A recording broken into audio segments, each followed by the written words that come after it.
कविता की शादी 2 साल पहले हुई थी। उन दोनों पति पत्नी में पहली रात को ही बहुत अच्छी अंडरस्टैंडिंग हो गई थी।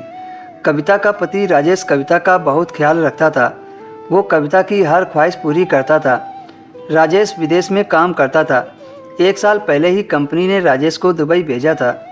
कविता बहुत ज़्यादा परेशान हो गई थी क्योंकि कविता अपने पति राजेश से बहुत प्यार करती थी। दिन तो गुजर जाता था पर रात कविता को काटने को करती थी। कविता ने कई रातें रो रो कर गुजारी थी। फिर धीरे धीरे जुदाई करने की आदत कविता को हो गई थी। कविता कभी मायके जाती तो कभी ससुराल में अपना वक्त गुजारती थी। कविता की एक ही ननद थी जो कि उसके पति से छोटी थी, लेकिन उसकी शादी हो चुकी थी और वह हर दूसरे तीसरे महीने अपने माँ बाप से मिलने आ जाती थी और 1-2 सप्ताह रहकर वापस अपने ससुराल चली जाती थी। कविता की अपनी ननद से बहुत बनती थी। कविता की ननद बहुत अच्छी थी। वो ननद से ज़्यादा कविता की सहेली बन गई थी। हम उम्र होने के साथ साथ वो दोनों लगभग एक फिगर की थी। पिछले दिनों कविता की ननद को उसका देवर उसे मायके छोड़ गया और 2 हफ्ते बाद ले जाने को कहकर वापस चला गया। कविता की ननद का भी हाल कविता के जैसा ही था। उसका पति भी काम के सिलसिले से बाहर ही रहता था।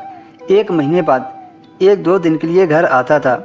अपनी ननद के साथ वक्त गुजारने में कविता को पता ही नहीं चला और एक शाम उसका देवर उसे लेने के लिए आ गया। कविता की सास ने ननद के देवर से कहा, कल नहीं परसों चले जाना। तो ननद ने देवर से कहा, ठीक है परसों चलेंगे। ननद का देवर भी परसों जाने के लिए राजी हो गया। उसका देवर 22 साल का जवान लड़का था। अगले दिन कविता की ननद अपनी माँ के साथ दूसरे रिश्तेदार से मिलने उनके घर गई हुई थी। कविता को भी साथ में जाना था, मगर कविता के पास धोने के लिए ढेर सारे कपड़े थे। कविता ने कपड़े धोने के लिए मशीन लगा दी और कपड़े धोने का काम शुरू कर दिया।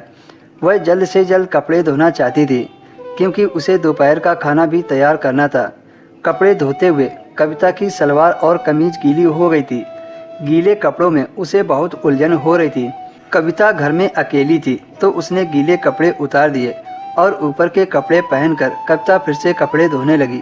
वह बेफिक्री से कपड़े धो रही थी। कुछ वक्त गुजरा ही था कि अचानक से उसकी ननद का देवर उसके सामने आकर खड़ा हो गया।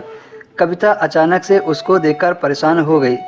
देवर ऊपर वाले गेस्ट रूम में सोया हुआ था। कविता कपड़े धोने में इतनी मगन थी कि वह भूल ही गई थी कि उसकी ननद का देवर उसके घर आया हुआ है। कविता ने पूछा, उठ गए जनाब? मगर उसने कविता की बात का कोई जवाब नहीं दिया और वो कविता के भीगे कपड़ों को बड़ी गौर से देखने लगा। उसके इस तरह से देखने से कविता घबरा गई। कविता ने देवर से कहा, तुम अंदर जाकर बैठो, मैं नाश्ता बनाकर लाती हूँ। लेकिन वह वहाँ से हिला नहीं। फिर अचानक से उसने कविता को दबोच लिया। कविता को उसकी ऐसी हरकत पर जरा भी अंदाज़ा नहीं था कि वह उसके साथ इस तरह की हरकत कर सकता है। कविता ने गुस्से से कहा, आप ये क्या कर रहे हैं? और कविता उससे बचने की कोशिश करने लगी, मगर वह कविता को अच्छी तरह से काबू कर चुका था और देखते ही देखते उसने अपने नापाक इरादों को पूरा कर लिया। कविता को किसी को मुंह दिखाने के लायक नहीं छोड़ा।